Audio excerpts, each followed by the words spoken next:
you're doing well, and welcome back to my channel. I thought it'd be nice to switch things up from last week's video when I made a rising sign astrology and tarot video combined. But yeah, before we get into today's video, I just wanted to say stay tuned because I've got a whole series of rising sign readings coming. And here's why those are a little different than what you might see on YouTube already. I'm not just pulling astrology, I'm actually combining the transits with tarot for the specific things that show up for each sign. And the reason that I focus on rising signs and not a blend of Sun, Moon, Venus, and you know, do a whole mix together like a lot of creators do, is that it gives most of an accurate read for your actual next 4 to 5 weeks. And basically, the transits tell you what's objectively unfolding, and then the tarot goes deeper, like giving you the intuitive layer on top of those themes. And so it's still not 100% personalized because for that I need your exact natal chart, but it's far more complex than your average here's your sign for July reading. And I can't really get to every single sign every month, but whenever you find your rising sign posted, you can trust that from the moment you're watching, it applies to the next 4 to 5 weeks. So yeah, keep an eye out for yours. Okay, but let's jump into today's video, which is something more fun and honestly highly requested, a pick a pile. Today's theme, as you probably already saw from the title, it's a what they wish they could tell you, but it's the romantic interest edition. Okay, so go ahead and look at the piles. Try to set your ego aside here and don't pick out of habit or because you like a certain number. I would recommend that you choose the pile that actually calls you and draws you in. So in order to do that, you can let your eyes move freely across the piles without forcing them anywhere, and just notice where they naturally want to rest. And then if you want to double check, you can close your eyes for a second and basically see which pile pops up into your head first. It usually kind of like double confirms the first impulse. And you might even encounter a situation where you do feel drawn to two piles or maybe all piles if you have multiple interests, and that's okay and that's normal too. But yeah, in that case it is okay if you really see your eyes not be able to settle on just like one pile, and you see your eyes kind of like want to go back and forth between piles, then it is a sign that there are messages in both piles or all piles, so in that case you can definitely like check all of them because there might be some nice information in multiple piles. But yeah, I will let you look. We have the Page of Wands in the first pile, Death in the second pile, and the Empress in the third pile. So whenever you're ready, I'm going to meet you at your reading. Bye! Hi, pile number one. How are you feeling? I hope you're doing good. Okay, so let's see what you got. We have here the Page of Wands that you've already seen and chosen, and then I wanted to pull as an energy check-in an oracle card, but I actually got two for you. And we have the Resting Tree and the Camel Boy. So first of all, the Page of Wands, and keep in mind this is just like the energy of your person right now, okay? So you can kind of like confirm if it fits what you may know about them or what you may already be sensing about them. So if this doesn't resonate at all, then it kind of means that it's not your pile, but taking into consideration you already chose the Page of Wands, I'm guessing that it should fit. Okay, so looking at the Page of Wands, it's a really interesting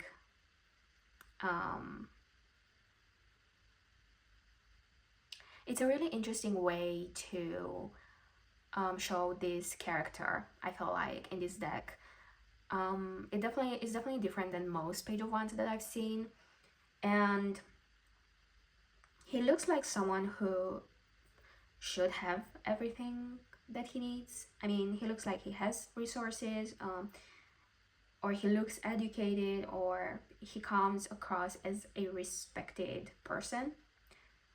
Um, but there's this younger, almost defeated quality to him, and he kind of looks lost.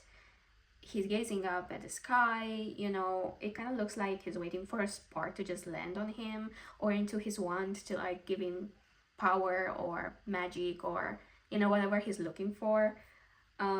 So he definitely has this quality of waiting for something to happen, praying, but also kind of like judging that he's not receiving. um because he does have this face that's like half disappointed, half asking for something, half judging that he's not receiving something. And it is kind of like um, contrasting what people might do differently in the same circumstance, which is actually go for what they want, actually look around, try to understand, try to grasp the information, try to find ideas, brainstorm, ask for help, like for real help. But in this case, the Page of Wands is actually like looking kind of sad and defeated and looking at the sky as if to ask divine guidance for inspiration or approval, or just the strength and power to put their ideas into work. And then the two cards that I pulled from the Wisdom of the Hidden Realms Oracle deck are the Resting Tree card with patience and stillness, and the Camel Boy with small steps asking for help, which kind of really flow with this card synchronistically. And so the Resting Tree is about what it says, stillness. And at its core, it's basically like a sign to stop planning, stop forcing, being present, being at peace with what you have. And even if you have chaos around you, to learn to accept it and even appreciate it, or kind of like see the beauty in it. It's also about sitting back and letting the story unfold on its own. So it really lines up with the page, which is, someone in pause mode. And the Camel Boy is asking for help, which is like the second part of the story of our Page of Wands here. The Camel Boy says, reach out. It says that the right people are about to show up, or, you might receive some help or guidance as a synchronicity. But it's also like an actual advice to go ask for help. So it's not necessarily just as we see our Page of Wands here, kind of like just looking at the sky and waiting for something, but a Camel Boy is really suggesting to go and ask for help, to get that practical help in. So yeah, all in all, I do feel like for your person, this might be a period of like resting, slowing down. I do feel like they might have had like ups and downs lately, or in the past year and a half. I also do think that they've already put in a lot of work, but I don't think that they've put in work in exactly the right spaces or things. It must have probably been productive, but not necessarily like any personal, emotional, or spiritual growth, which is exactly why this defeated energy comes from. Because when we put in the effort inside of ourselves, and we plant the seeds and we water and we hope these things grow and evolve, right? Like better attitudes, better mindsets, courage, releasing things that are not useful for us anymore, strengthening our courage and our trust in the divine. We usually don't end up waiting around looking at the sky like, hey, why are you still not giving me what I want? because we know at that point that it's a cooperation thing between us and the divine, right? Like we go hand in hand. It's not like a codependency, like I only work when I receive from the universe or from God or from my guides or whatever, right? I actually start working, and I trust that in this work things will align and things will unfold exactly as I need them to, for my right and best interest, right?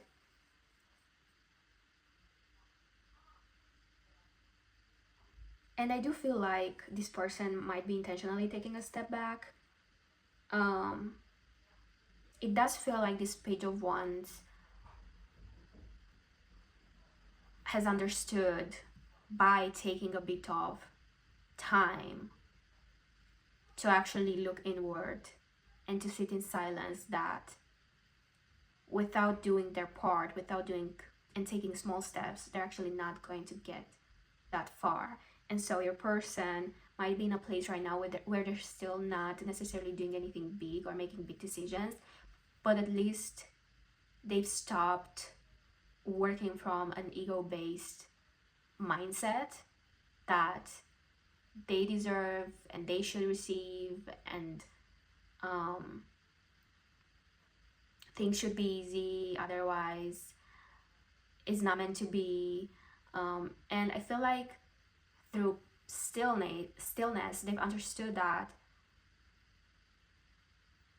life is about taking ownership and building your own authority in regards to your own life.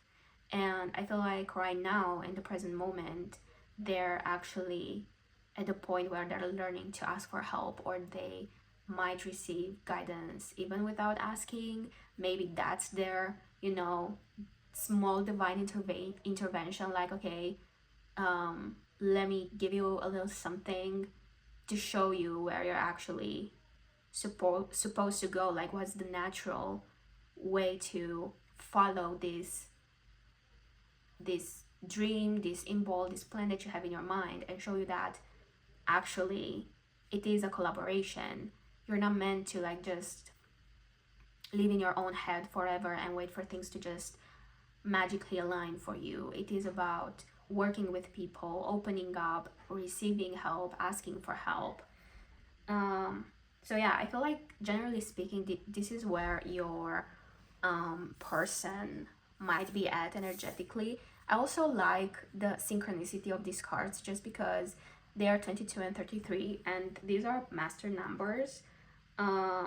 22 is the master builder, and it's the energy of like grounding something real and lasting into form. And 33 is the master teacher and healer, and it's about compassion, guidance, being helped or helping.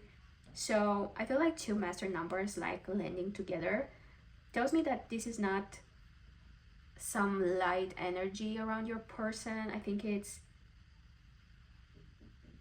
they feel they have some serious weight and responsibility around them, even if they might not be able to really consciously express what's going on. But they do have right now the potential to build, whereas it feels like in the past they were more on like a delusional cloud floating and chasing those good feelings, but without the real meaning, the real work, the real transformation. Okay, so if that landed for you, let's actually get into the rest of your reading, which is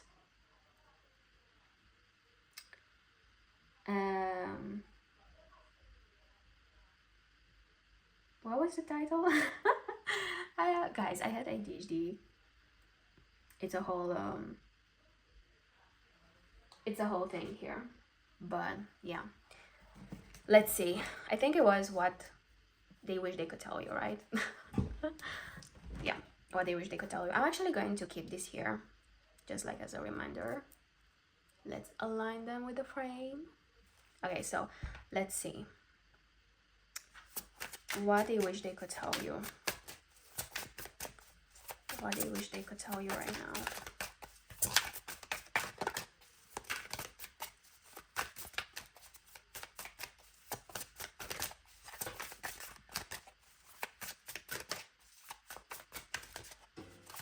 What they wish they could tell you. I think they're shy, honestly. They're kind of shy and insecure. And I'm not saying that to like offend anyone, but I'm just saying it as like how it comes up energetically. And when I say that I think that they're insecure, I do think that deep inside themselves there's a lack of inner strength and confidence about who they are and about what they believe they deserve and about their worth. So let's continue. We got the 8 of Pentacles, and that basically means, hey, I'm putting in the work. We also got the 6 of Cups, Death, and the World. Okay, I'm actually gonna put them here like this. I hope you can see things good enough. Okay, give me one more card for this row before we start clarifying the cards. What they wish they could tell pile number 1. What they wish they could tell pile number 1. Just one more card, please. Ooh, I said just one more card. Okay, I'm gonna take the first one. 2 of Wands, but we have the High Priestess and the Empress, and it does give me the sensation that they're thinking about you as being the High Priestess and the Empress. So they're finding you very, very valuable, very powerful, very balanced, very intuitive, which kind of contrasts a lot with how they're seeing themselves and how they're feeling inside themselves. So right now, looking at the cards that we have here, I do think that they wish they could tell you that they think about you, and they think about you fondly. They think about you with a lot of positive emotion. When they think about you, they smile, and they like to remember you in the middle of the chaos that's their life. I think thinking about you gives them strength, gives them that strength that they can't really find inside themselves, you know, because I do feel like the only strength that they can find inside themselves is fueled by their ego and about superficiality. So they will do something that they think it will land powerfully for other people, and so they will get the applause and the accolades and the congratulations or the benefits or the material success. And so that's the only way they can find courage to do something, but obviously that only can give you so much, right? It definitely doesn't give you any personal satisfaction if all those things are not really aligned with what their heart and soul truly want and desire. So I do think that thinking about you takes them back to the source, you know, kind of like, okay, I understand. When I think about pile number 1, I understand what life should be about. But they are kind of like in this mindset of, oh, I wish they could see me, like I wish pile number 1 could see how much I've been working and how I'm in the midst of change and how it's been awful. The transformation has been awful. It felt like it took everything out of me, and I'm still not done. And I feel like a chapter of my life is trying to end.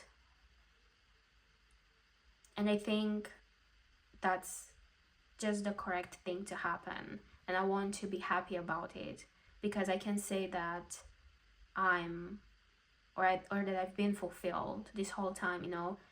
But it's actually scary for me because I don't know what's next. I don't know what's gonna happen next. I don't feel strong enough or powerful enough to open the next chapter and choose something better.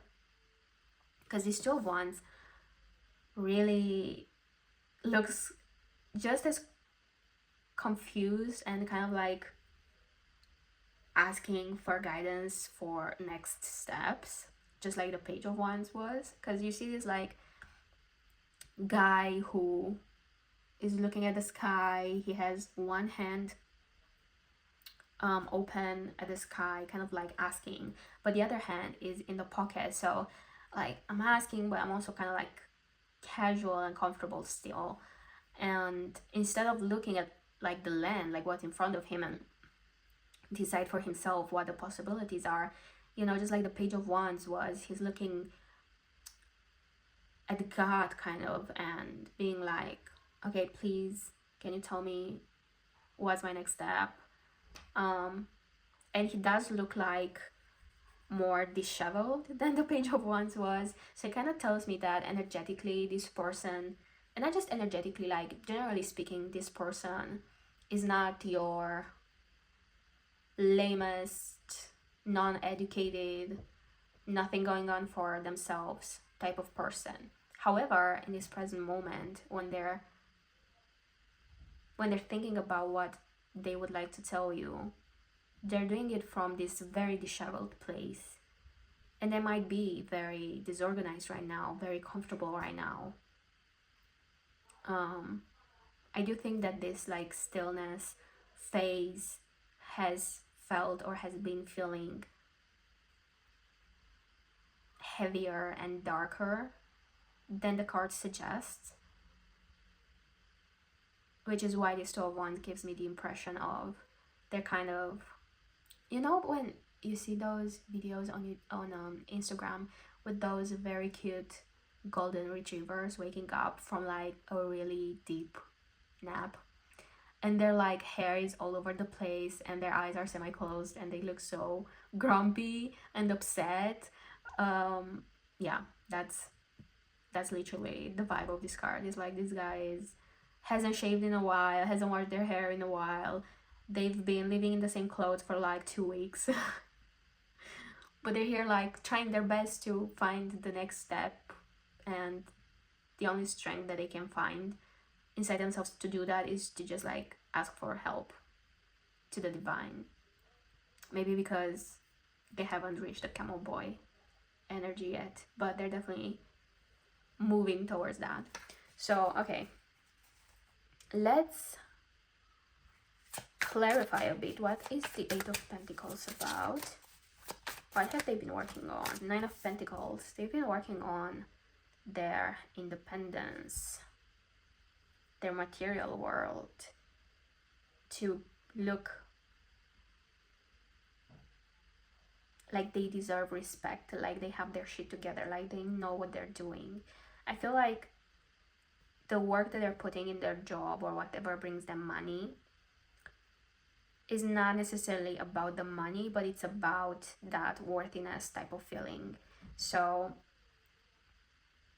I don't think that they find so much happiness in the money themselves, but it's what money represents for society that they desire, which again is independence, freedom, respect, feeling powerful, right? Please clarify the Six of Cups. Oh, the King of Wands. Okay, let's clarify that.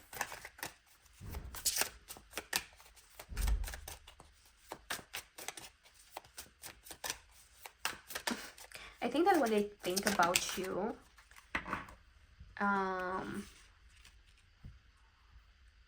and when they imagine what they would tell you, they're like, yeah, I would tell pile number one that I've been thinking about them, and that I wanted to text them, and they kind of see themselves talking with more confidence they actually have and putting themselves on like a better light. And then we have Judgment reversed and the Seven of Cups reversed.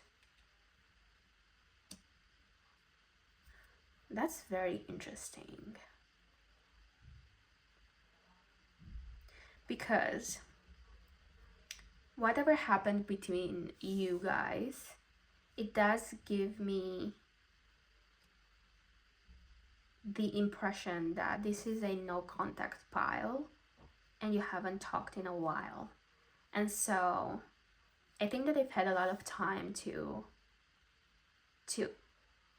live thinking about you and imagining conversations with you while feeling 100% the lack of your energy. And I think that it showed them the fact that they were not very correct with you and that they're not as big and mighty and powerful as they wanted you to see them. And I think they've been feeling the repercussions of not making the best choices in life, and that they're actually not as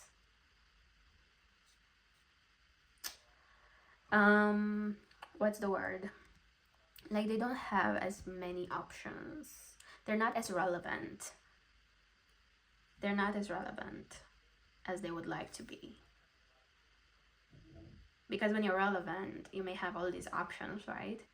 You look left, you look right, everywhere there's like someone who wants to talk to you, wants to meet you, wants an opportunity with you, and there are opportunities given to you or appearing. But I feel like he noticed that transitioning from you to a life where you're not present, it came with a lot of nothingness.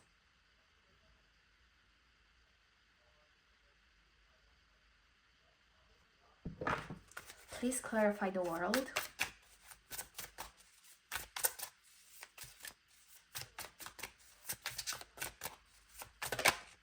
Three of Cups. Please clarify the Two of Wands.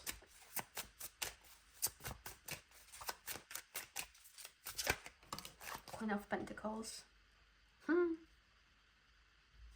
Guys. And we have the Seven of Wands. Back of the deck. I'm gonna put it here. Yeah, you can still see it. Okay. So, what do they want to tell you, you guys? Okay. They would tell you that they've been working. They've been working to match you in the material world.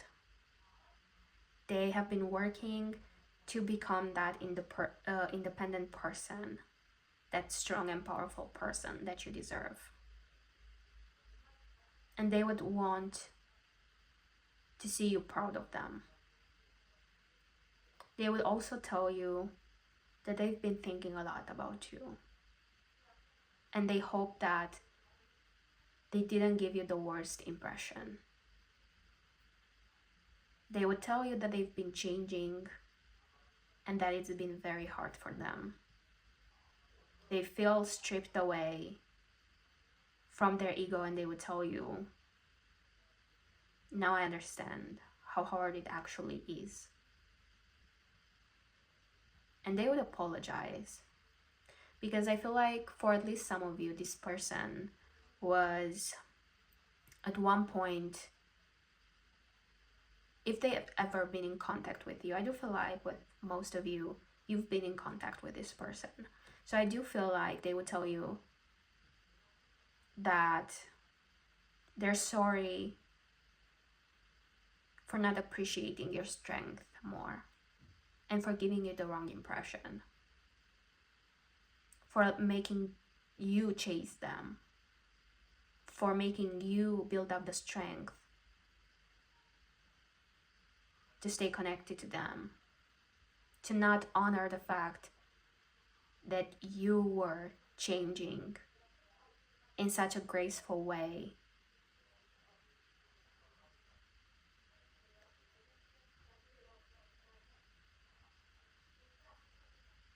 And they would tell you they're done with that version of themselves, and they're done with their toxic friendships. They're done with keeping you in the friend zone, and that they want the real thing now.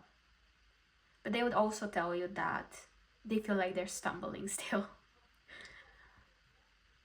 They would love your cooperation. They would love to have your support, even if just energetically. Somehow, these 12 ones that's looking at the sky, it no longer feels like they're asking God for help. It actually feels like they're looking at the sky with the intention of energetically talking to you, intuitively reaching you, and your energy make you think about them and send them energy back for strength and power and inspiration and all that kind of stuff, because they feel like you got it all.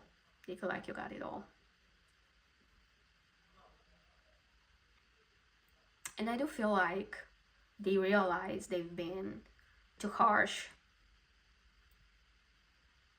too combative, too egotistical.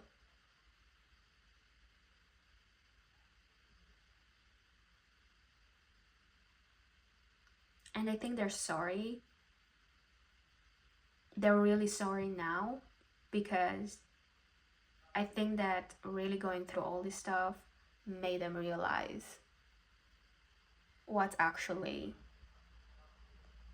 been actually going on, and how hard it actually feels, and how hard it is to really work on yourself, to really make the right decisions. And for that reason, they have even more respect and admiration for you. And they know that they acted in the past in an ungraceful way, and you did not deserve that. Yeah. Let's see what messages pop up from this unspoken messages deck. So what would pile number one's person want to tell them? I dream of a future where we're together. What would pile number one's person want to tell them if they could? Okay, so we have, I dream of a future where we're together. I feel like I'm not worthy of your love. I'm afraid of getting hurt again. I'm terrified of rejection if I open up. Let's get one more card, please.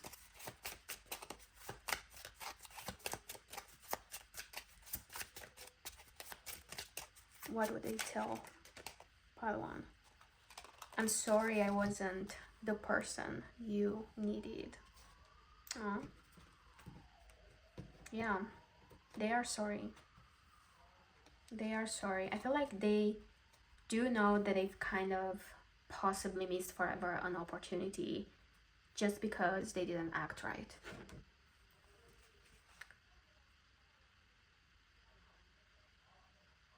And they're still afraid, they're still terrified. So they still have a long way to go. They're not where they're supposed to be, and they're definitely not matching your energy still. It's definitely a person who finally has started to work on themselves, but it's definitely not a person who is going to be ready anytime soon for anything. So let's see what messages pile number one needs to hear right now. So we have resistance. We have, okay, transformation. which goes really well with the death card. And warmth.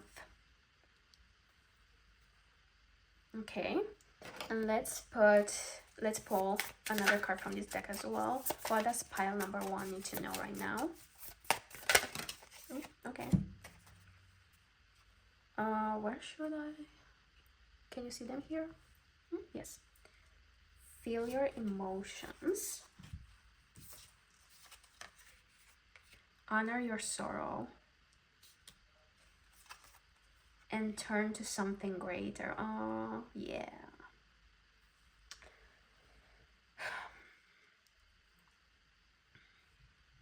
So pile number 1, I do feel like you have been transforming as well. And I think that compared to your person, you have been transforming way more. Your transformation is way more spectacular than theirs are. Or theirs is, sorry, English grammar. And I do think that you're more advanced than them. You're definitely warmer. You have that energy, that beautiful energy, which is what drawed. Wow, I really can't speak right now. It's what drew them in. It took me a second to see the correct verb form. It's what drew them in the first place, and they loved it, but then they realized really fast that they can't match it, and so they felt inferior, and they resisted. They resisted continuing to make a fool of themselves because they felt like they just can't match you. They can match your strength. So I think, you know, your guides and your higher self is really encouraging you to feel your emotions, feel the disappointment that comes with this situation, and even feel the love you have for them or the love you had for them, you know. Honor your sorrow, and then just, yeah, turn to something greater. As the card says, you don't have to carry it all. Let grace hold what you can't and move on. This person is definitely thinking about you. And so if you ever randomly think about them, you know, they might be doing their 2 of Wands ritual to like energetically get your attention. And of course the 2 of Wands doesn't necessarily mean that specifically, but I'm also intuitively reading the card, and that's really what comes with that specific 2 of Wands. So I think a lot of cleansing will be useful for you, especially with water. If you can do like showering, swimming, even like washing your hands, your arms, and your face, sitting in the rain for a few minutes, letting the rain actually touch you, and not using all the time an umbrella. I think it can have like a really good effect on you, even though it might sound strange, but maybe you are open to try it. But yeah, just know that there's something better moving forward. There's someone better coming for you. So yeah, pile number 1, that's all I have for you for, right now. If you're interested to see who's coming in your love life this summer, I do have a video for that on my page, so you can go ahead and check it out. But if not, yeah, I hope you have an amazing day or night, and I hope to see you soon again. Okay, bye. Hi, pile number 2. How are you feeling? I hope you're doing good. Welcome to your reading. We're going to start with an energy check-in. As you can see, we have the Death card, which you have chosen. And as most of you probably already know, this is not a reason to panic, because the Death card is basically one of the most powerful cards you can get here. And in this deck, especially, the imagery shows this skeleton dressed in a sharp black suit, and it's holding one of those golden urns, I think they're called, you know, the kind that hold someone's ashes after they die. And they also have a horse attached to the suit. And so this is not death in its like literal meaning as in loss. This is more like the death of the person they thought they were. And they're in the process of transitioning into the person they actually want to become. And so the card that popped up from the Wisdom of the Hidden Realms Oracle deck is Phoenix. I don't know how to pronounce it. But it literally means resurrection and surrender to change, which could not be more perfect, next to the death card. And this Phoenix card shows up to kind of like celebrate the journey of this person, and it kind of either predicts their success in this transition period, or it can guarantee their success depending on your perspective and from which angle you're looking at things. So basically, for your person right now, if they haven't completely moved through this whole journey, maybe for them right now it still feels like they're going through this metaphorical death, or maybe they're sitting with a perceived failure. Their energy right now is that they're not losing anything meaningful besides the old version of themselves. And even if they may feel shitty right now, they literally have nothing to worry. I mean, they might be worrying if they don't understand what's happening to them. And I feel like even when we understand what's happening, it's like such a human thing, right? To like worry, to have moments when you're like questioning, like, is this really getting somewhere, or am I gonna remain stuck at this level forever, right? But yeah, the Phoenix is like constantly like reinventing itself, like rising up from their ashes, which works really well with the death card. Like, what a synchronicity. um so basically, whether this person that you have in your mind is tired of how things have been so far, or they just maybe intuitively know that it's time to move on and try something new, there is this like rebirth in their life right now happening, or about to happen. um it might look like changing a job, a location, changing the people around them. It could be a lot of things, but they're definitely like coming out stronger and more powerful than before. And I like the numbers that come with these cards, because 29 from the Phoenix, it reduces down to 11, and 11 is a master number. And it's basically like the most intuitive one, because it talks about like spiritual awakening and intuition, being guided to trust what you feel over what you can see. And the death card is number 13, and this is the number of pure transformation. It's like a great reset, the ending that isn't really an ending, but a doorway into something new. So between the 11 and the 13, it's basically just intuition lighting the way through complete metamorphoses. So basically, your person right now is going through a real soul level change, and this gives me like goosebumps. So if that resonates with what you already know about your person, or about what you sense that might be happening in their life right now, then this is your pile. And if it doesn't resonate at all, then it's not your pile. I do feel like you chose death consciously or unconsciously, so it might fit in some way, shape, or form. So if it does, if it fits, then it sits. Let's get into your reading.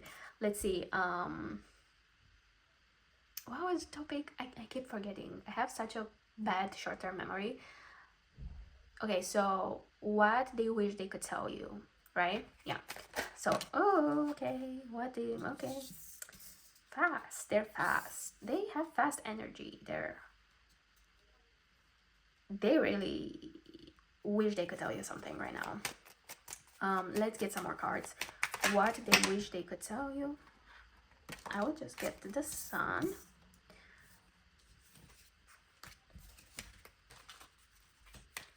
What they wish they could tell you.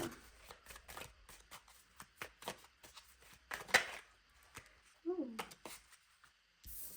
One more, please. What they wish they could tell you.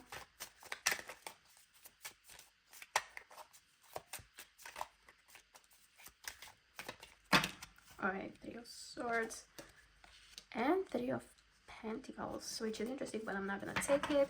Let's also clarify the cards right now. Please clarify the Devil. What else? Number 2, person which they could tell them. Please clarify the Devil. Thank you. 8 of Cups. Please clarify 5 of Swords. Thank you. Queen of Cups. Please clarify the Sun. Okay. We still got the 3 of Pentacles. Great. And the Knight of Wands. Please clarify Ace of Pentacles. Okay. 4 of Swords. And please clarify the 3 of Swords. Thank you. Page of Wands. And the 6 of Wands. And back of the deck we have the 5 of Wands. Oop. Oh, and the 7 of Swords. And the 9 of Wands. Okay.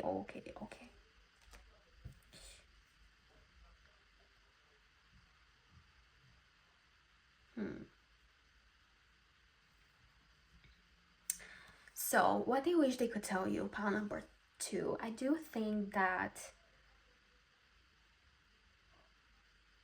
they find themselves unhealthy and they want to let go of that. They want to change. And I'm hearing they want to change for your... Wait, what was it? I literally heard it and then it immediately left my mind. For your highest good, that was it. They want to change for your highest good. I feel like they think that something that they do, the way they act, the way they think, their presence or their influence just may not be good for you. So they're really wanting to let go of those parts of themselves. So maybe, actually not maybe, I do think that you're definitely part of the reason they have been going through this transition. They're definitely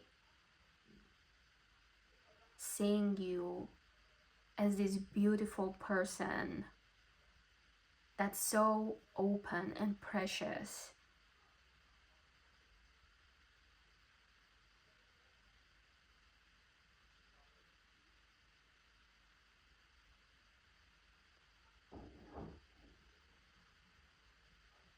And I think that they were not able to fully see you like that. I think they were actually trying to not see you as beautiful as you are inside and out. They were trying really hard, and they were doing that by using some weird tactics to confuse you and to confuse themselves. They were like intentionally putting a blindfold over their eyes, staying stuck in their mindset and behavior and being like, nope, I don't see this person being so amazing and so good for me and to me. I'm just gonna act like an asshole and yeah, just gonna continue being ignorant. And I think they would tell you like, I see it now. I forced myself to see it and to acknowledge it. And I think it kind of like, I think you've had that effect where like, if you can imagine a seed of light inside of this very dark ball of gas that's floating and that transforms the things that it comes into contact with also in darkness. And then this seed of light entered them somehow, weirdly. And it was not able, like, they were not able to um, influence this seed of light and to, like, transform it into darkness. The seed of light, as small as it was, or as small as they thought it was, managed to remain in its pure form. And you just grew inside of that dark ball, and you started to, like, push the darkness out until you filled it with just light energy. Kind of like a little bit of your attention or a little bit of contact with you was all that it was needed in order for them to slowly but surely and gradually get influenced by your light. They thought they were the ones influencing you, but it ended up the opposite. Like, you influenced them positively. And I think it showed them this, like, whole new perspective about life and about happiness. And I don't think that they've been actually thinking a lot about happiness. Not in that happiness that's like pure laughter, pure good vibes and good intentions, and just like that good feeling that you have that makes you look at the sky and look at the sun and be like, whoa, yeah, this is why life is worth living. I think they always thought happiness is that pride that comes with succeeding and getting what you want, and even manipulating things here and there in order to, you know, appear strong and cool and unshakable. But because of you, they've got to this point where they're seeing life differently. It's like you made them switch even like their priorities, you know?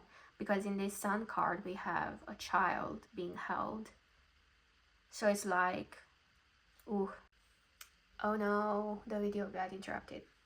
I was saying that the sun card here portrays a child. And I think that you kind of made them switch priorities inside their head and see life differently. And I think it kind of created like this domino effect where they've started to see that we're doing things in life not just to do things to get some quick and fast posh result, quick recognition, quick benefits, just like the superficial things. I think it created this domino effect where they realized life is more than that.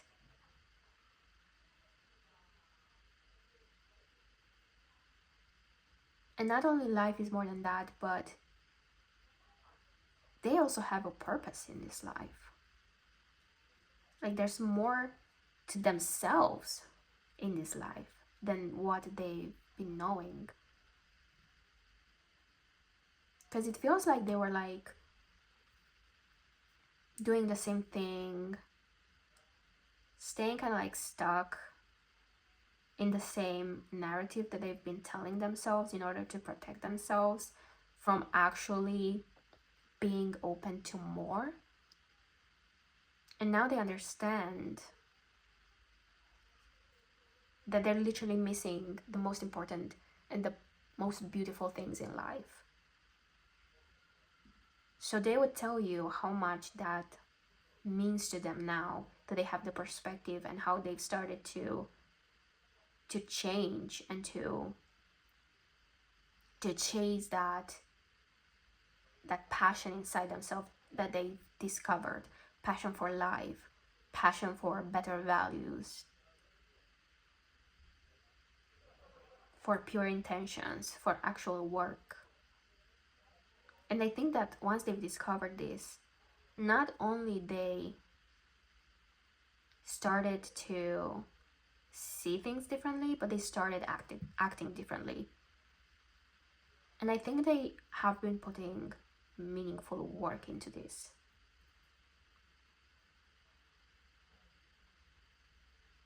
I do think that they would tell you that they want to offer you something.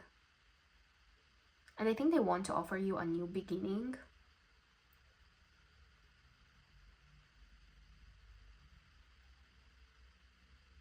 But I think that whenever they're thinking about telling you this, something holds them back. They feel like they're not ready. They feel like they're still holding some past version of themselves that's hurt, and that brings out not the best reactions all the time and not the best emotions. And so they kind of feel a bit clumsy in their pursuit to become that good person that you deserve. I do feel like they're very determined. So the energy overall is determined. Like, not only have they realized these things, but it had such a big impact on them that it like completely flipped their whole dreams and wishes in life, and it really put them in motion, right? It put them in motion. Now they do pause when they want to reach out to you because they don't feel like they're prepared yet, as they feel like you're a highly emotionally intelligent person, and they probably feel like you would still see through them and through their unhealed version. And I also think that they just simply do not want to put you through more than they've already put you through, but they are determined to make a move and to offer you something, a new beginning, and even like an apology, right? Because in both the Four of Swords and the Three of Swords, we see someone who's like sketching things, prepping to like write things. So it does kind of feel like they're prepping to talk to you, but they're still trying to get their confidence where it's supposed to be. And I think that they know that confidence goes through comes through actual results and actually keeping their own promises to themselves first, because that will show them like, okay, I've been doing what I said that I would, and this gives me the confidence that I need when I go pursue pile number 2. I know that I will be able to tell them something and to keep my word and to act with integrity, because they do have at their core a more fiery energy, which I feel like in the past it might have made you guys fight, or maybe not necessarily fight, but I do think that they showed you like a more competitive, combative energy, which maybe has created tension between you. And as beautiful your energy was, I do think that they were seeing some visible effects on you. You were trying not to take it to heart and to let it affect you, but I think they could see that it was also not good for you. They were not having the right effect on you, and they knew that you deserved better.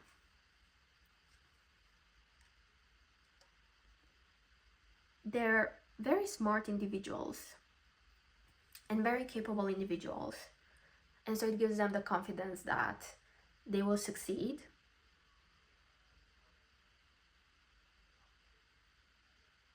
But yeah, your pile is pretty straightforward.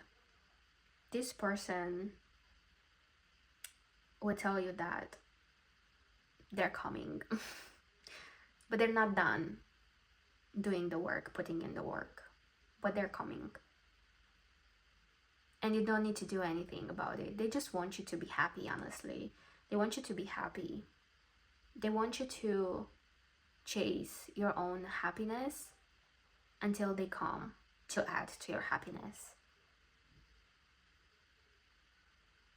And they really want to add to your happiness. And if they could, they would compliment you a lot. So let's see, what does pile number 2's person want to tell them right now if they could? I desire you in ways I can't explain. I dream of a future where we're together. I feel like I'm not worthy of your love.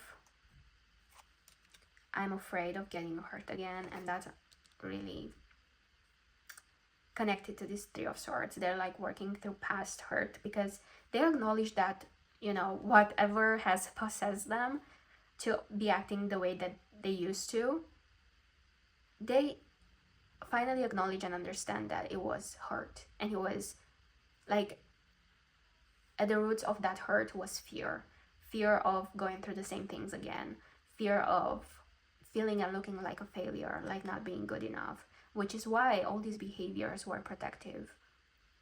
And still, the great quality that they have is that they didn't use these things as an excuse, but they took ownership of their issue and really went ahead to make changes, which is honestly very great. I feel like you never truly listened to me. So that's the Five of Wands, honestly. I think they were trying really hard to like have this specific effect on you. Maybe the same effect that they have when they enter the usual rooms they enter, and you know, I think they were used to using their easy, handy, emotional manipulation techniques with people and getting what they want. And I feel like with you, it wasn't really working, because as soft as you might look, you are very grounded emotionally inside yourself. And so I think that it felt very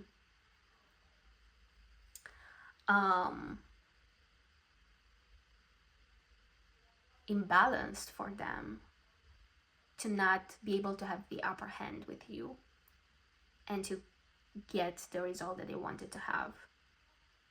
So this is like saying, I was like talking shit all the time, and I feel like you never truly listened to me. Like, you probably were listening to them, but looking through them, probably even like seeing and calling out their BS in your mind. And I think that they understand that now. I think they know you were reading them well, which is what hurt them and hurt their feelings at first. But this hurt pushed them to become better. Please give us one more message, please, from pile number 2's person. What they would like to tell pile number 2, please. Yeah, thank you. I'm frustrated with how things turned out. Yeah. They were frustrated with themselves.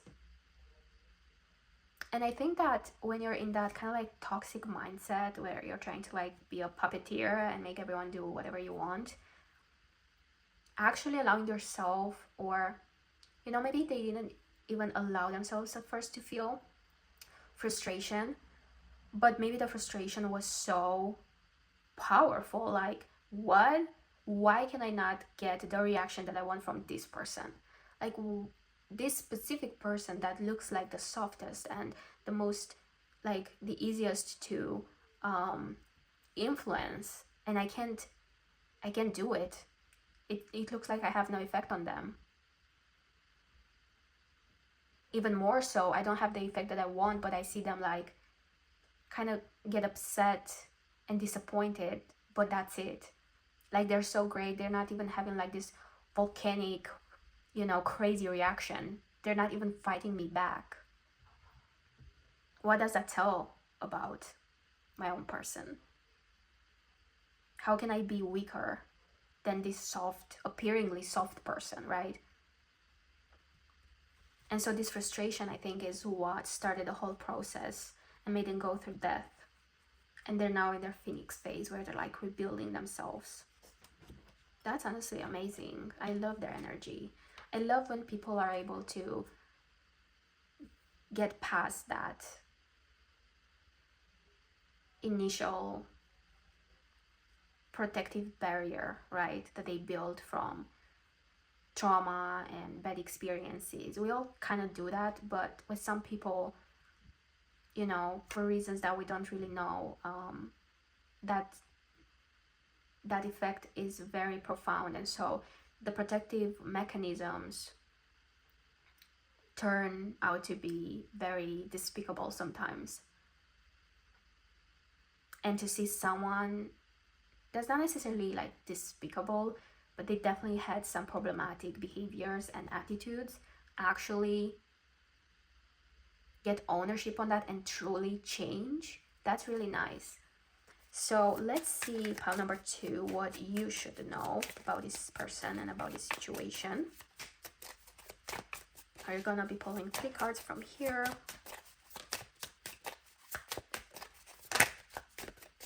Oh, okay, so we have 1. Rise up. 2 more cards, please.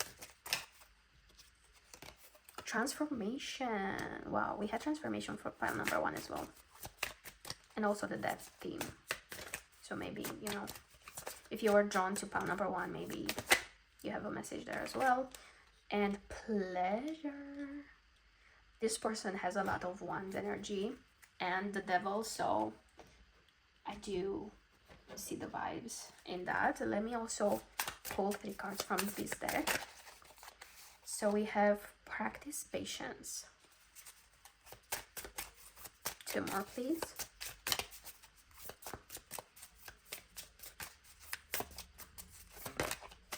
Oh, okay. Listen with your soul. And 1 more, please.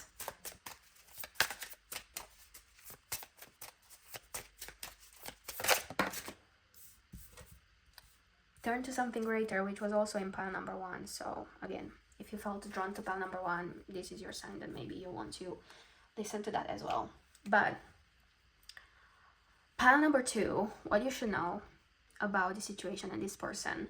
I do think that you also had some lessons that came up for you through this connection. And I think that you are pushed to not think less of yourself, no matter what attitudes and what opinions other people kind of throw at you. You really are flying in like a completely other vibe. I think you've had your own transformation completed, or you're still going through it as well, but I do think that you're more used to this energy of transforming and challenging yourself. And I think that something that you should connect to more is pleasure, which is probably what pulled you in when you met this person or you were interacting in whatever way, shape, or form with them, is their ability to feel pleasure, because the Devil is about pleasure as well. And so if you can pull something from this connection while they're doing this whole shenanigans that they have to do, right, is work on your pleasure. How does pleasure feel for you? What is pleasurable for you? How to allow yourself more pleasure? Where can you find more pleasure? You know? And if you're thinking a lot about this person, I think you have had from the beginning the ability to see past their walls and performance and ego. And the cards don't necessarily tell you to like let go of this person completely. They are telling you to make sure you remain above the normal levels of interaction, because you do possess a gift, a spiritual gift that allows you to understand things better intuitively, to see through things, and to not judge people harshly based on their 3D selves. But I do think that it's also challenging for you to not kind of get wrapped up in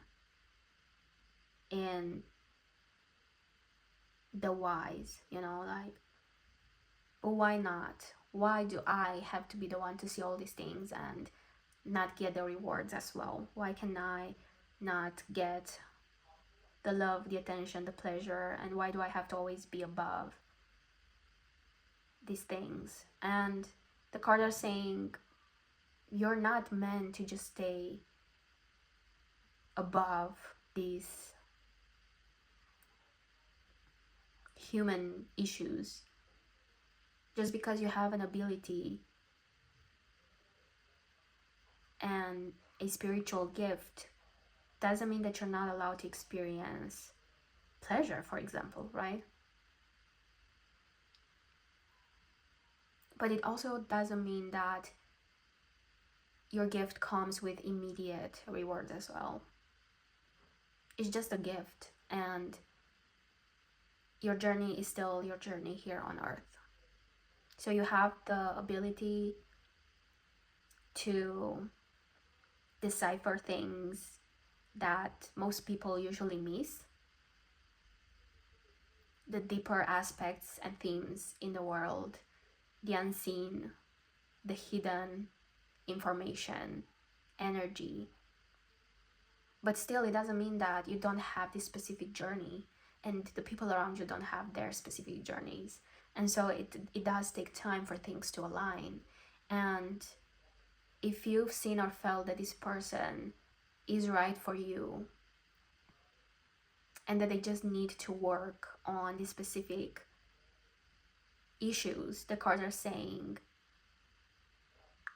be patient and focus on you and let things align by themselves.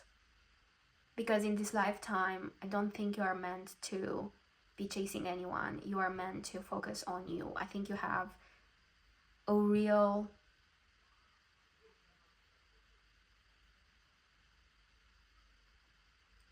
path with a real destiny in front of you.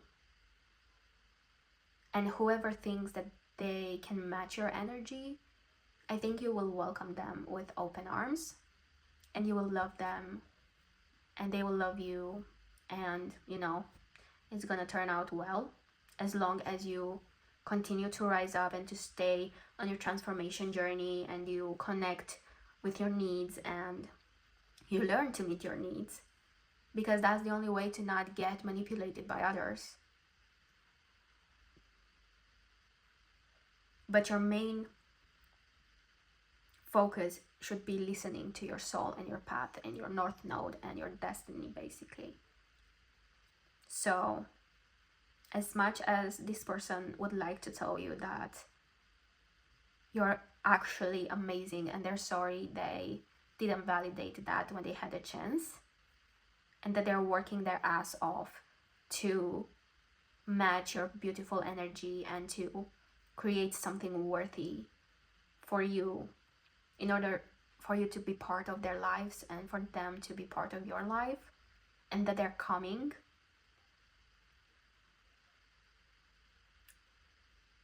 The ball is still in your court to live your life beautifully and to continue your own transformations. Okay, pile number 2, this is all I had for you today. I hope you enjoyed the reading. If you did, please don't forget to give me a like and subscribe. And yeah, I hope I'm going to see you soon again. Bye. Hi, lovelies. How are you feeling? I hope you're doing well. Welcome to your reading. If you chose the Empress card, then I hope this resonates. If it doesn't, then don't be upset about it. Just choose another pile or another reading. To further confirm that you are in the right place, we're going to start with an energy check-in for your person. So that means that If you already know them, if you've already talked to them, or if you just, you kind of understand their vibe a bit, you can confirm if it fits them or not. And we're going to do this energy check-in through the Empress card that you've already seen and chosen. And I also wanted to use the Wisdom of the Hidden Realms Oracle deck, and I wanted to pull a card, but two came out at the same time. So yeah, let's get right into it. So starting with the Empress, she tells us a lot about who this person is at their core. I think this is someone who's like completely capable of taking care of themselves, and I don't really mean in an independent way, but I'm thinking more in a nurturing way.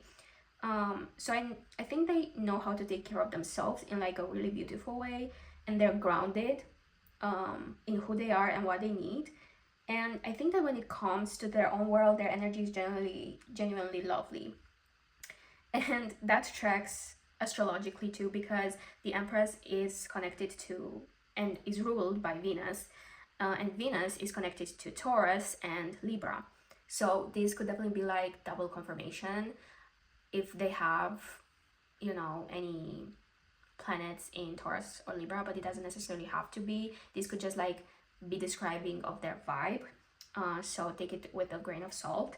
But honestly, the Taurus side, as I'm kind of like intuitively picking, I think fits better this person, because it feels like they're very like earthy and comfort and luxury loving, and like more deeply rooted, someone who loves what they already have and who love to have their own people around them, the people that they're already like comfortable to have in their life. But the oracle cards kind of like add nuance. The spiral dancer is all about perception. It's like she moves to her own rhythm. She takes you like on this like spiraling path. And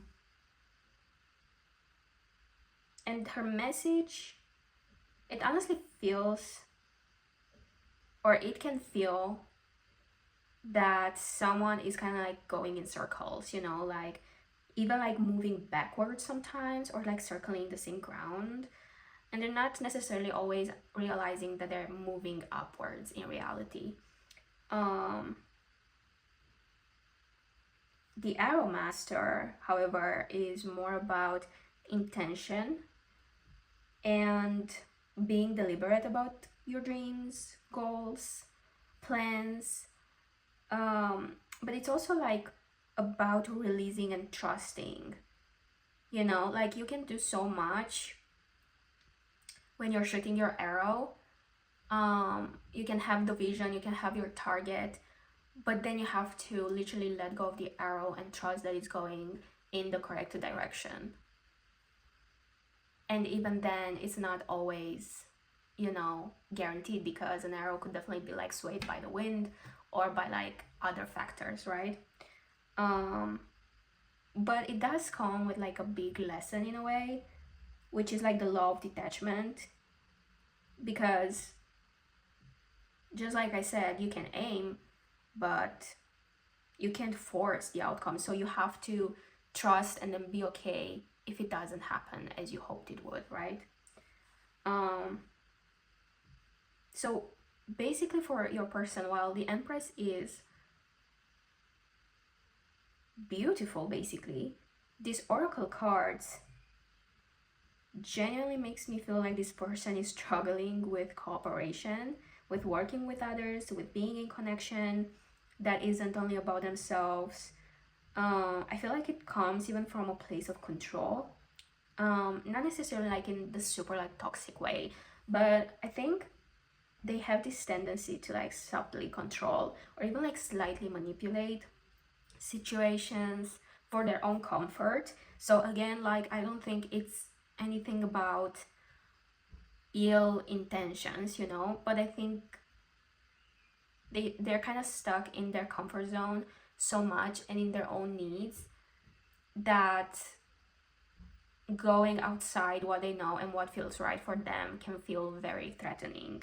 And so this type of slight control or manipulation when you acknowledge it from like the outside, it can feel uncomfortable to think that, oh my goodness, this person is so controlling, right? But in reality, they're not evil or anything. But yeah, it does talk about they would rather stay with their own nurturing rituals and comforts, luxuries, whatever they possess, the people who already love them. So it's like they keep circling the same people and the same patterns. And I think they're just not really sure how to step outside of that without feeling unsafe. Because the Empress is oozing of this safety energy, right? It's like that mother energy. You can't feel unsafe with your mother as a child. You're never like looking over your shoulder when you have a strong maternal figure next to you, because you know that they got you, right? And that's kind of how they're feeling. They feel super safe and super comfy where they are right now, but I think they've started to become aware that there's more to life than their little comfort zone, because otherwise these two oracle cards wouldn't have popped up. I don't think they're looking down on themselves necessarily for this, because they're so grounded with such deep roots in their identity. But that's also exactly why it's hard for them to detach and to let others take the lead, or to just like trust the flow and trust their own experience.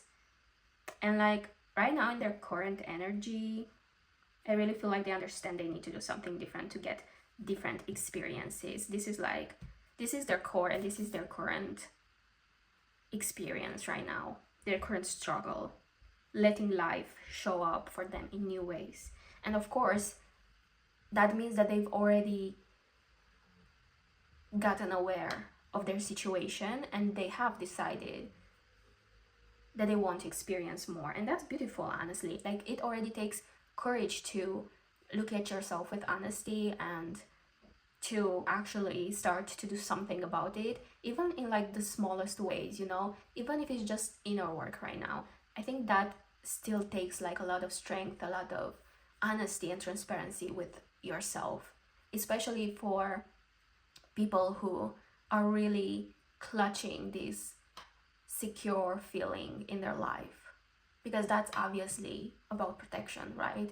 They need to feel protected, and that means that somewhere in their life they felt like they didn't have protection, and so people kind of like overly compensate for things later in life, trying to provide for themselves what they were lacking and what they would have needed a lot, honestly, to like develop properly or to have a better life, to feel safe. And so people, like I said, they can overcompensate and they can get in this like type of situation where for a while they kind of get stuck, you know. They're almost like self-sabotaging at one point, because what it used to be protective and really useful is now just keeping you away from more beautiful things. But the amazing part is that it looks like they're working on it. So, you know, being aware and realizing something and then actually getting out of your own ass is half the battle won, or whatever the expression is, in my opinion, at least. Now the Spiral Dancer and the Arrow Master both carry air qualities. And so they make me think about air signs like Gemini, Libra again, and Aquarius. So Libra, we have double Libra here. Gemini is about perception, like seeing things from new angles, and that's the Spiral Dancer. Aquarius is detachment, and that's the exact lesson of the Arrow Master.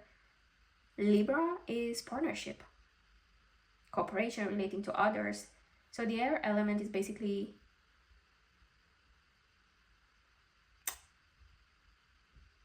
kind of like handing this person their own medicine. And it's a nice bridge that we have between the Empress and the Oracle card. So I really like the synchronicity. I'm very surprised. I mean, I say I'm very surprised, but I'm actually not. But it's very nice that for all the piles we had really nice synchronicity. So that's amazing. That's amazing to experience. But yeah, we also have two butterflies, if you can see here. Let me show you closer. I hope you can see. We have two butterflies, and we also have a fairy. And I think that's also like pretty matchy. I was looking at the Empress to see if she has any butterflies, but she doesn't. But again, butterflies are transformation, the soul taking flight. They're air creatures, which again reinforces the whole element. We have two butterflies, so that also talks about partnership. So I do feel like partnership is definitely like heavy on their mind and heavy in their hearts, even though from the outside it might not look like they're really considering anything like that. And the fairies are magic, a reminder of the divine and of having faith in life, right? That there is support and synchronicity available to us during the moments that feel unsure to us. There's always something there to support us. We just have to look for it. And we also have the numbers that caught my attention. We have 3 for the Empress, which is creativity, abundance, nurturing again, the energy of bringing something to life. 5 is change, it's freedom and new experience. And it can also be freedom from your own lockdown that you got yourself in, you know. And then we have 10, which is like completing a cycle, turning the wheel, closing a chapter, starting a new one.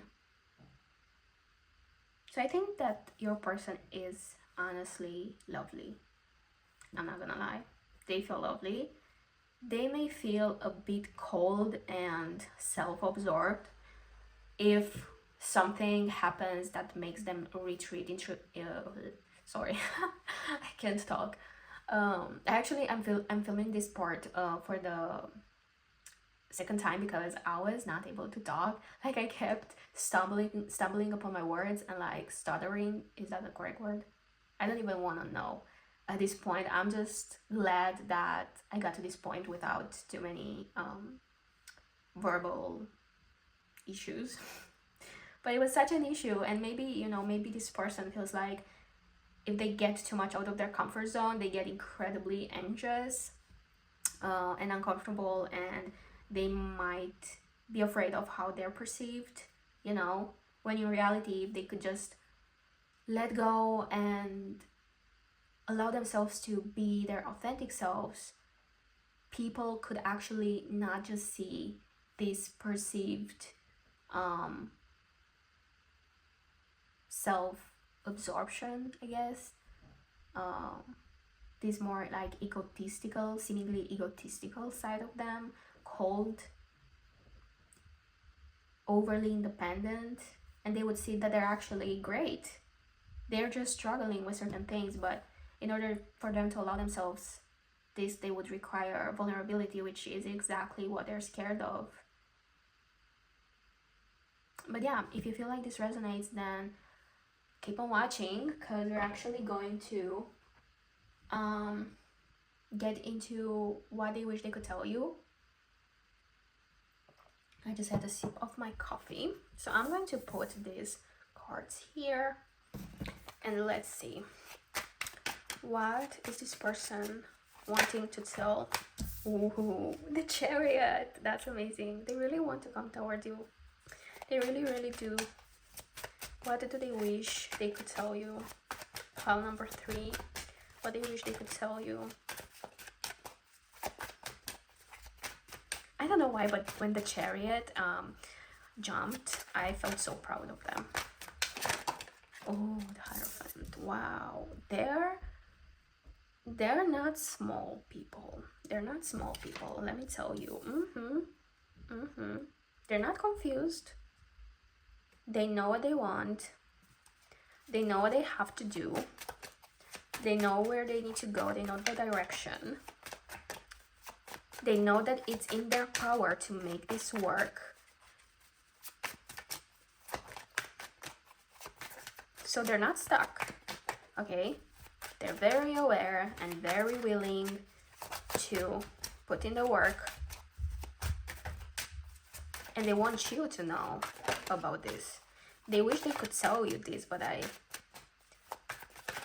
think that there might be an ego issue. I mean, you know, not an issue necessarily, but it might be an ego thing to like just show up fully prepared.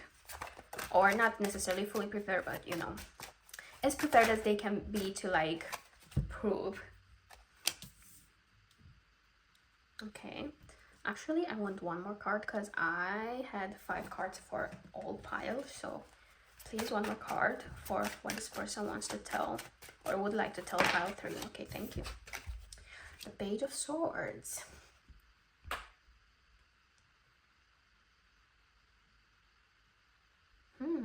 Interesting.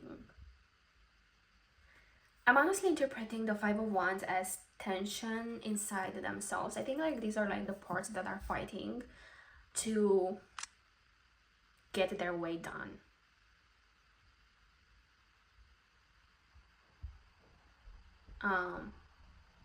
Sorry, I heard a noise and I was like looking around to see if the candles are making any problem. Anyways, but yeah, I think that their parts are kind of like fighting right now. You know, there's the part that wants the comfort, there's the part that wants new experiences, there's the part that knows what they want and they want to go towards it, but then there's the part that's scared and is like, you have to think through it, you have to make sure that you're gonna be safe, like, you know, don't jump. And I think they have the capacity. I think they're very smart. I think they're very smart. They're very capable. I think that they're a really great person, even if slightly anxious and afraid and, you know, hurt and a bit overly protective of themselves. I think that overall they're a real great person, a real asset for whoever will be the lucky person to be by them, to be by their side. Hopefully you, pile number 3, because they are watching their parts with curiosity, fighting themselves as they are putting in the work. So what I like about this person is that they're putting in the work. They're not letting confusion be in the driver's seat. They're like, no, we know, we are aware of everything that's going on inside of ourselves. We're not playing the victim. We're not, you know, acting childish. Yes, it's uncomfortable sometimes. Yes, it's difficult and it's heavy. But let's see how we can manage this. So I like that they're first taking action and then dealing with the consequences of how they're feeling, like how this putting in the work makes them feel. And that's a very strong person. Please clarify the Chariot, please. Please, please. Please clarify. Ooh, ooh. Oh my goodness. They know they're gonna be successful. They know. And they want to be successful. Like, they're not taking a no, they're determined. Please clarify the Hierophant.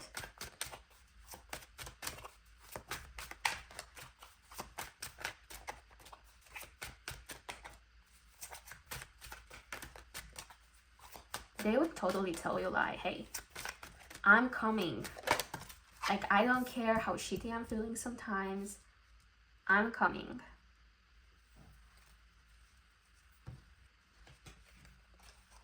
Ooh, exactly 3 cards. The Empress again. Goosebumps. Oh, this is so beautiful, honestly. And temperance. Temperance reverse. Let me see if you can see it. Yes, you do. Great. Okay. They're very hopeful. They're learning to trust in themselves. They're learning to trust in themselves and their capabilities. Um, and to understand that if they can take such great care of themselves when they are in their protective bubble, then they for sure have the skills and ability to take care of themselves even in more or like higher risk situations. Because if you got a skill, you got a skill, right? Like it doesn't just disappear when something more difficult happens, right? If I learn to provide medical aid and I go through courses and I get, you know, the diploma, and I've worked and I've practiced and I've trained, I got a skill. Actually, offering medical aid and trying to save someone when it's needed, yes, it is scary, especially when you do it the first few times. I bet it's scary. I don't know. Because that's really not up my alley, but I'm just using it as an example. But the skills will not get lost just because you're scared. Actually, the fear feels more powerful when you're not in those situations, because when you are in the situation, more often than not, the adrenaline kicks in, and so your body like literally gets into that survival mode, and it literally uses everything it has to make things successful, right? To take care of you, to help you, to push you out of that situation. And in that case, it gives you adrenaline and it gives you focus to save that person. And when you add that adrenaline with focus and the skills you already have, you've already trained for and practiced and put in hours and efforts, and you collaborated with experts, that situation will not make your skills disappear. Like they will not go like poof. They will be there. Will you necessarily do all the perfect things? No, because that comes with experience, but you have the gist, you have the general knowledge and ability, and you're still way more capable and suitable to help than the average person who is not trained for that, right? And so that's kind of like where your person is. They're saying, or they would like to tell you that they're dealing with the consequences of being in a learning process in real time. And they're also aware that they will be a good partner for you, or they know they will be a better partner for you. I do feel like some of you may already be in some sort of relationship with this person. And I think they want to share with you this nurturing energy, this loving energy. They want to share with you the comfort. They want to show you how good it is. They want to meet you in the middle, not necessarily like pull you into their bubble, but they want to meet you in the middle where you both are living your lives fully, but also experiencing this like great comfort. And it tracks with the cards because we have the 10 of Pentacles. That's like an amazing, fulfilling, stable life. And the Queen of Pentacles. That's super grounded energy. That's super grounded. And I do think they might be seeing you as the Queen of Pentacles, which is super calm and collected and aware of her worth and stable and independent, abundant, in tune with her body.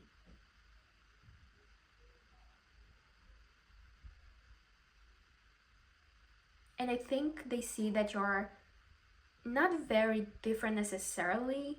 Maybe the Queen of Pentacles is a bit more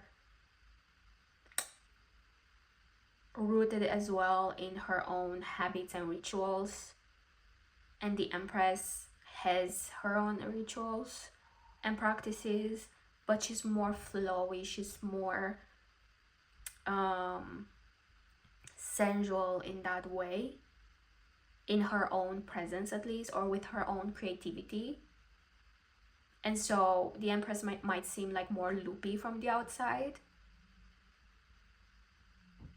while the Queen of Pentacles may seem like more with her shit together. But it's not necessarily that the Empress doesn't have her shit together, it's just that she's really following her needs, no matter how wild they feel, you know?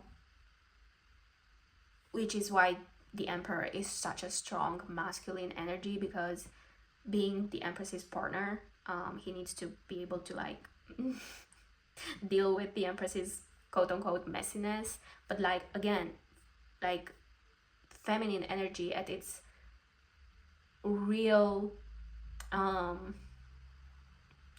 caliber is wild and messy. Like, just because it's feminine energy doesn't mean that it's like clean girl aesthetic, right? Like, actually, clean girl aesthetic and these trends where women are so like super like habitual and they're doing everything on schedule, and everything is like very measured and following these specific steps, that's more masculine energy. Even though the aesthetics make things look feminine, it's more masculine energy than a you know, like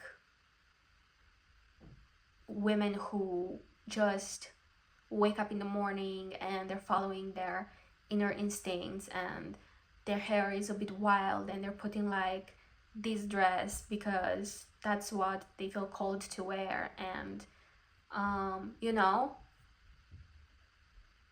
they're moving their bodies, but they're not having this like super specific rituals. They may have their rituals, but it's not as structured, it's not as like specific, like needing to be on time, on this specific time every single day of every single week, otherwise, you know, the whole world ends and their clean girl aesthetic like disappears or whatever. But anyways, I'm sorry, I just got into this like whole speech, and I'm not saying that your person is necessarily like 100% female energy or whatnot. I was just like trying to like explain a bit of nuance here and there. But the Empress and your person specifically, I think that at their someone is calling, but thankfully the video didn't end. Oh my gosh, I almost had a heart attack. I was like, no, don't ruin my video. Yeah, you know, maybe this is a very good representation of what's going on in your person's head. Like, they're constantly like, okay, I'm doing this, and then they're like, oh my gosh, but all the voices in my head, all the interruptions, like I feel like I have this need and blah blah blah blah blah. Maybe this will not apply to everyone. Maybe this will not apply to any of you. Maybe just one person, but maybe your person is neurodivergent. And in that case, it will make a lot of sense why they kind of have to like, they feel like they have to like run with whatever their needs are telling them, and like stay in their safe bubbles that they can protect, whereas they see that you are more, I think you have things in common. You definitely have things in common, but they see you as more flexible, emotionally speaking, but also like with better boundaries. So I think that they're trying to somehow match your determination and your work ethic, and, you know, kind of like pull from their qualities that are beautiful and that match your qualities, and learn to embrace those while balancing at the same time flexibility in not only thinking about themselves and their needs.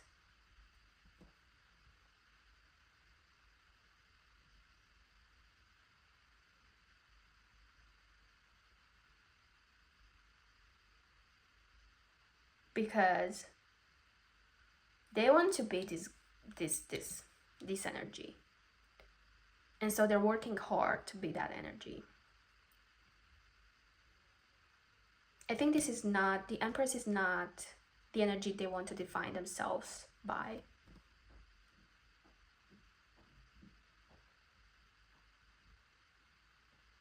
And so I think that they would tell you, especially with the Temperance reverse, like, it's messy. It's a messy process, or for me it feels messy right now. But also I know what I have to do and I'm doing it. Like, trust the way that I'm learning to trust. I have to trust in the process, and I have to trust life, and I have to trust you. I have to learn to trust, and I also hope that you trust me. I hope that you see my potential, and that it's not just potential, because I am putting in the work.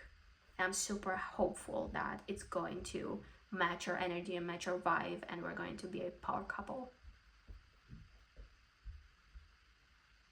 They don't want to be perceived weak.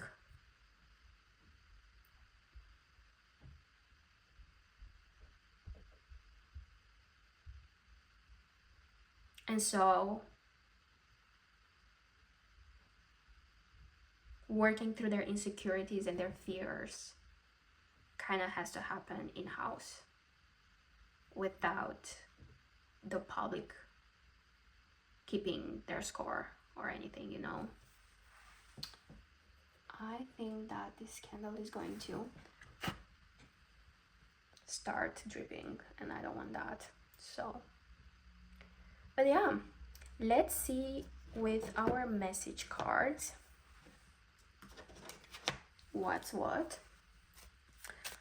Please tell us what piles number 3 person wants or would like to tell them if they could right now. Thank you. I long for the day we can be close again. I can't stop thinking about the mistakes I made.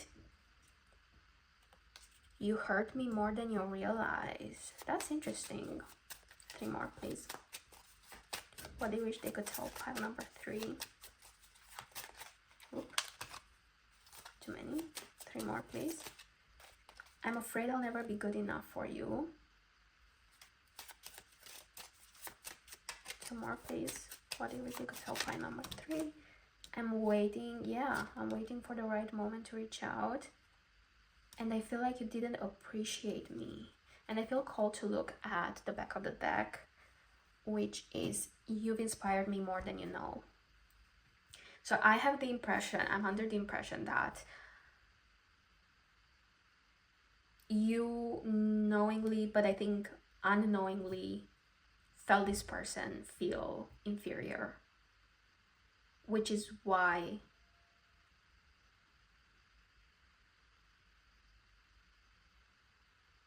they're so determined to prove you wrong. Because I think they're aware that you didn't do it on purpose. You hurt me more than you realize. It means like you don't even realize that what you said, what you did, the way you reacted, responded, hurt me deeply. It made me feel like you don't appreciate me.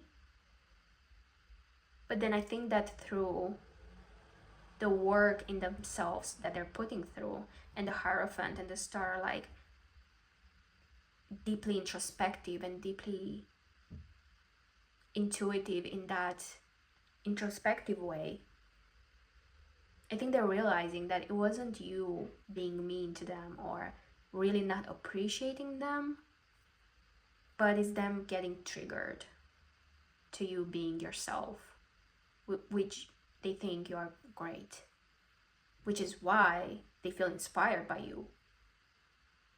But that's just more like their inner thing that they haven't shared with you. And if they could, they would. But I think that they're still like playing tug of war between the parts of themselves that feel still hurt and small and unsafe. And so when you're in the midst of change and in the midst of like processing, right, and working on yourself in the midst of transition, it's hard, and sometimes it can feel even like counterintuitive to actually share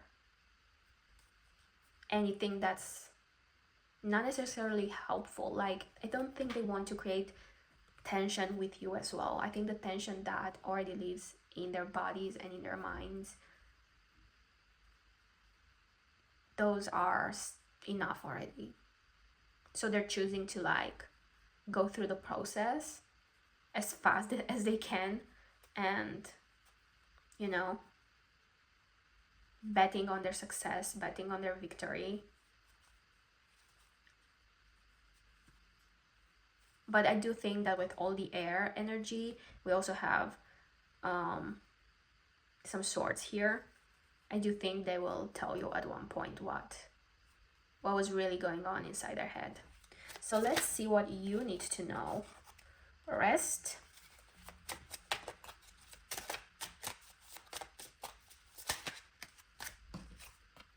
inner peace,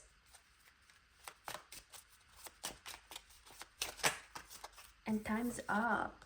Ooh, interesting. Let's get 3 more cards. Actually, I don't know if you can see, because I just saw now the candle actually leaked in my tray, and that's what I actually heard. I just wasn't seeing it because I'm blind, although I'm wearing eyeglasses, but what do you know.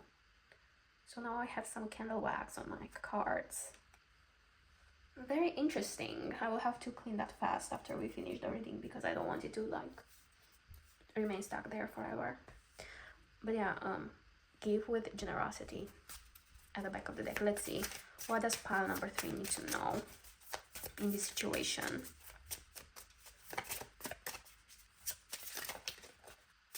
Maybe this is like also like representative of how your person has been struggling with like trying their best but still not seeing clearly due to their own things in their heads and mind and soul. Like, you're really trying your best to take care of everything, but you just don't seem to like be able to make it happen. And we have the give with generosity. Give from the overflow, not from depletion. Your light is precious. If you have this person in your life right now, if you really are in a relationship or whatever connection,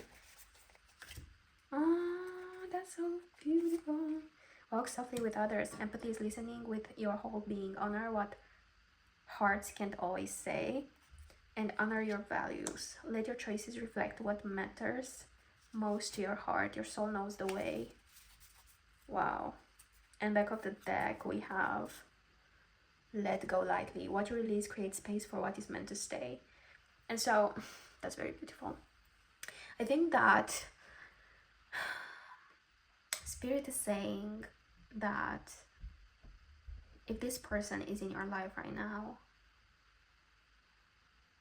you know, like, it's fair if you have been feeling frustrated with them, if you've been feeling also hurt by them, it's 100% fair. But if you can, and only if you can, don't get depleted, don't give more than you have, and only give if you know you have enough, or if you have more. You can support this person, not in the way of like, ooh, I think you're struggling with this, let me help you, or ooh, let me be your what's the word, I don't know what's the word, but you know what I mean. Like, don't try to save this person, but try to offer, if you can and when you can, try to offer those good vibes.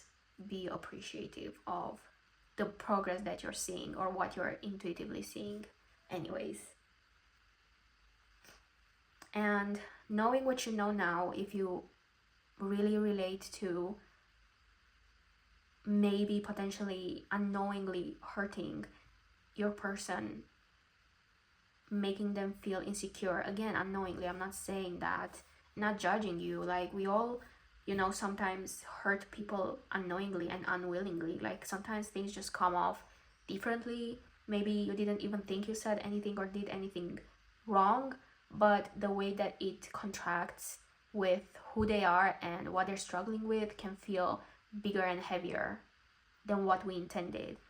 And so being aware of this can give you inner peace, first of all, that you're doing your part without adding to the problem. But it can also like support your person. So maybe if you are in contact with them, having light conversations about maybe what they're needing right now, what they're doing, what they're going through, if they want to talk about it. If not, it's okay.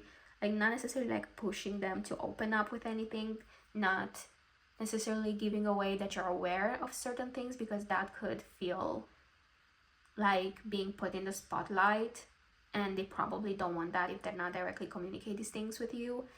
But just like showing them that you're not seeing them as less, and you're actually seeing all their beautiful parts. And so I think that that will strengthen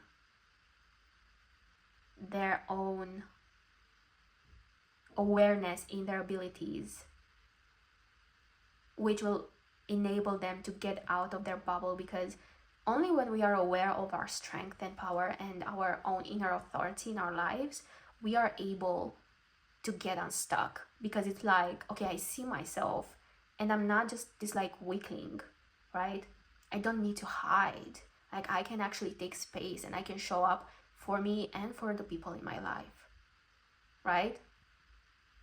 Because the uncomfortable truth is that sometimes the people in our lives may not take up the space that they should, and they may not fulfill the roles that they should, that they seemingly got themselves into, not because they don't want to, but because they don't have the capacity to do so.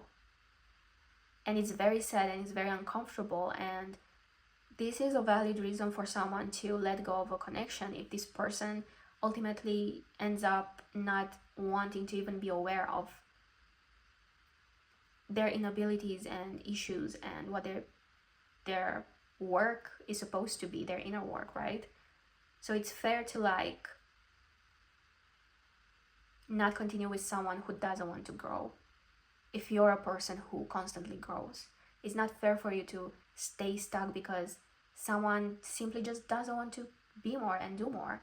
Like, it's okay where they are for themselves. If that's what they want, it's fine, but we don't need to accept that. We can still love and appreciate that person as they are. But in the instance where you do see the potential and your person is really putting effort, I'm still not saying to again, don't go wild in like trying now to save them or help them out or tell them like, hey, I know what you're going through, like, because it's still not about you. Actually, it's not about you. Your job is to rest, to work on your inner peace, to know that you are not judging too harshly someone who is actually going through something and trying their best, being open to see that there's more to someone than maybe they're openly showing or communicating, giving that 80% when they can only give 20%.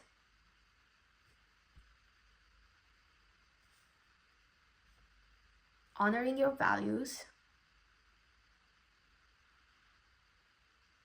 and that means knowing what you need. What are your what are they called? Deal breakers. What are your deal breakers? If this person right now are not even achieving your minimal expectations, if you feel like the deal breakers are not even accomplished, you have the right to like consider that, excuse me, thumbs up for them.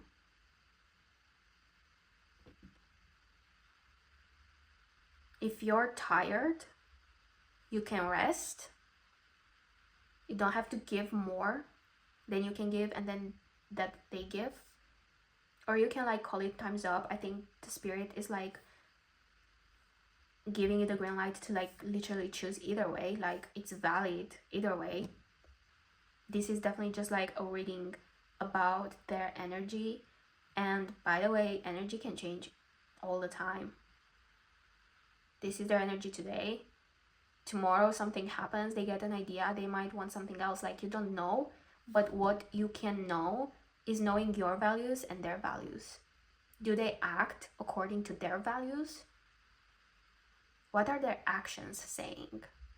If you really see them like working hard, writing in their journal, going to therapy, you know, taking active steps into like a direction, even if they're not really showing up in the ideal way with you, but you're seeing them actually taking care of not themselves in the usual seemingly selfish way maybe, or however you have been perceiving them, but actually putting in the work to improve, then maybe you can just take a step back, rest, focus on your inner peace, focus on yourself,